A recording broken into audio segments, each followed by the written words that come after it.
শুভেচ্ছা। দেশের সংবাদে স্বাগত জানাচ্ছি সুমাইয়া সাজ্জাদ। শুরুতেই সংবাদ শিরোনাম।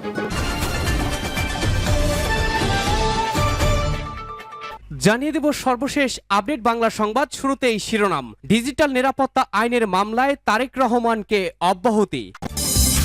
এদিকে শেখ হাসিনাকে জামায়াতের আমির বললেন, টুস করে ঢুকে পড়বেন তাহলে দেশ ছাড়লেন কেন? জানিয়ে দেব স্বরাষ্ট্র উপদেষ্টার সঙ্গে জিএম কাদেরের সাক্ষাৎ, যে কোনো মূল্যে সাম্প্রদায়িক সম্প্রীতি অক্ষুণ্ণ রাখতে হবে। জানিয়ে দিব ঐক্যবদ্ধভাবে সব ষড়যন্ত্র মোকাবেলা করা হবে বলেছে 12 দলীয় জোট। এদিকে পাহাড়ে অশান্তির বীজ উপড়ে ফেলতে হবে সমাবেশে বলেছেন চরমোনাই পীর। সর্বশেষ জানিয়ে দেব শেখ হাসিনাকে প্রত্যাবর্তনের চেষ্টা করা হচ্ছে অভিযোগ রিজভী আহমেদের। শুনছিলেন সর্বশেষ আপডেট বাংলা সংবাদগুলোর শিরোনাম। এবারে জানাবো বিস্তারিত।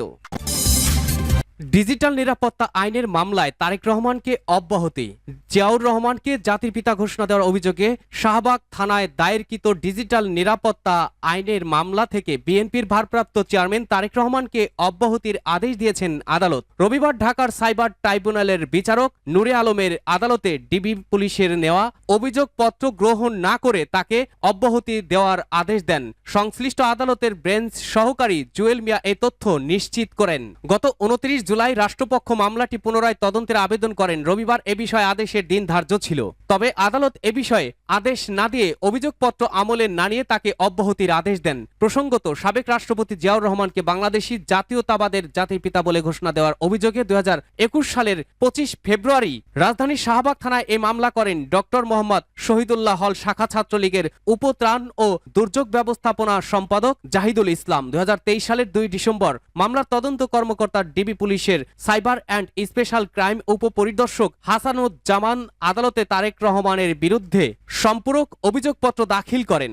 শেখ হাসিনার উদ্দেশ্যে জামায়াতের আমির বললেন, টুস করে ঢুকে পড়বেন তাহলে দেশ ছাড়লেন কেন? সাবেক প্রধানমন্ত্রী শেখ হাসিনাকে উদ্দেশ্য করে জামায়াতে ইসলামের আমির ডাক্তার শফিকুর রহমান বলেছেন, আপনি শেখ হাসিনা টুস করে ঢুকে পড়বেন তাহলে দেশ ছেড়ে গেলেন কেন? আপনাকে কে যেতে বলেছে? আমরা তো আপনাকে যেতে বলি নাই, তাই বলবো এমন রাজনীতি করুন যাতে সম্মানের সঙ্গে টিকে থাকতে পারেন। সিরাজগঞ্জ দারুল ইসলাম একাডেমি মাঠে আয়োজিত দলের রুকন সম্মেলন ও সুখী সমাবেশ প্রধান অতিথির বক্তব্যে এসব কথা বলেন তিনি। আমিরে জামায়াত বলেন, যাদের উপরে সবচেয়ে বেশি জুলুম করা হয়েছে তার নাম জামায়াতে ইসলামী। একে একে শুধু 9 ক্রমিক অনুসারে 1 থেকে 11 শীর্ষ দায়িত্বশীল নেতাদের জুডিশিয়াল কিলিং এর মাধ্যমে দুনিয়া থেকে বিদায় করা হয়েছে। ফাঁসি দেওয়া হয়েছে, জেলের ভেতরে তিলে তিলে তাদেরকে মৃত্যুর দিকে ঠেলে দেওয়া হয়েছে। ওই সময় সরকার চেয়েছিল তারা প্রাণ ভিক্ষা চাক, কিন্তু তারা আল্লাহ ছাড়া কারো কাছেই মাথা নত করেননি। আমরা অনেক আন্দোলন করার চেষ্টা করেছি। সর্বশেষ ছাত্র জনতার একটি আন্দোলনকে কেন্দ্র করে শেষ পর্যন্ত এই স্বৈরাচারকে বিদায় নিতে হয়েছে। ডাক্তার শফিকুর রহমান বলেন, আমরা ঘোষণা দিয়েছি কারো উপর প্রতিশোধ নেব না। প্রতিশোধ নেওয়ার মানে হচ্ছে আইন হাতে তুলে নেওয়া। আইন যেখানেই হাতে তুলে নেওয়া হয়েছে সেখানেই বিশৃঙ্খলার তৈরি হয়েছে। যে কোনো মূল্যে সাম্প্রদায়িক সম্প্রীতি অক্ষুণ্ণ রাখতে হবে। স্বরাষ্ট্র উপদেষ্টার সঙ্গে জিএম কাদেরের সাক্ষাৎ। জাতীয় পার্টির চেয়ারম্যান গোলাম মোহাম্মদ কাদের বলেছেন, শারদীয় দুর্গাপূজা উৎসব মুখর করতে সব ধরনের ব্যবস্থাপনা নিশ্চিত করতে হবে। তিনি বলেন, যে কোনো মূল্যে সাম্প্রদায়িক সম্প্রীতি অক্ষুণ্ণ রাখতে হবে। দুর্গাপূজায় সনাতন ধর্মাবলম্বীরা যেন নিরাপত্তাহীনতায় না ভোগে সেজন্য সবাইকে সচেতন থাকতে হবে।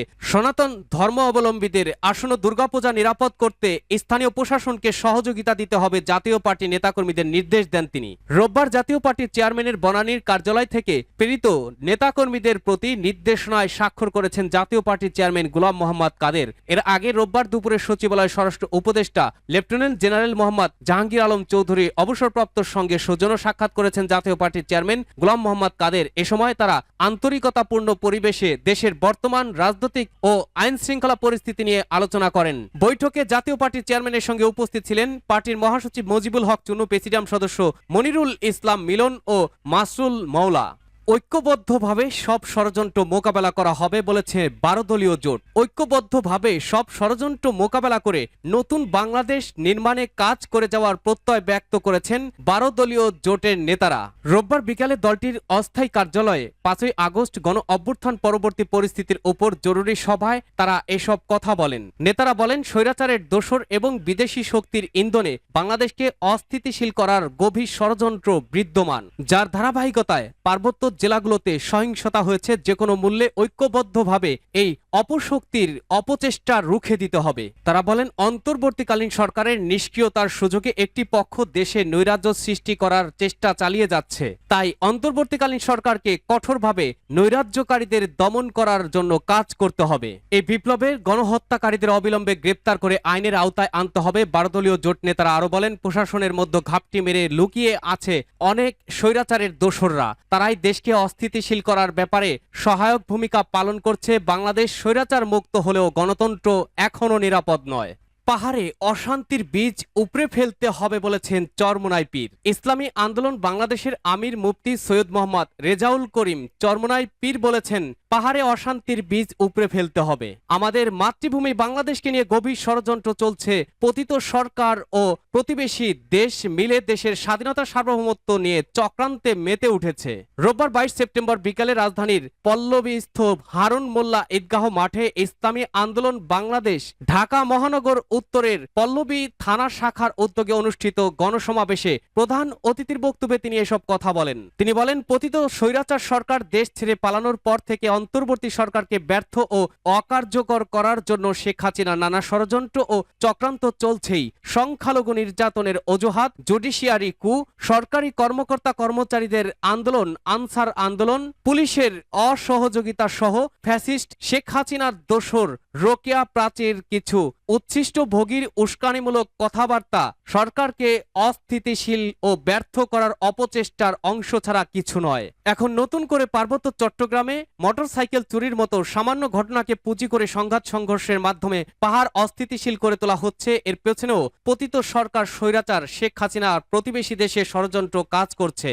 শেখ হাসিনাকে প্রত্যাবর্তনের চেষ্টা করা হচ্ছে বলেছেন রিজভী আহমেদ। দেশকে অস্থিতিশীল করে শেখ হাসিনাকে প্রত্যাবর্তনের চেষ্টা করা হচ্ছে বলে মন্তব্য করেছেন বিএনপির সিনিয়র যুগ্ম মহাসচিব রুহুল কবির রিজভী। 22 সেপ্টেম্বর সন্ধ্যায় যশোরে আয়োজিত গণসমাবেশে প্রধান অতিথির বক্তব্যকালে তিনি এই মন্তব্য করেন।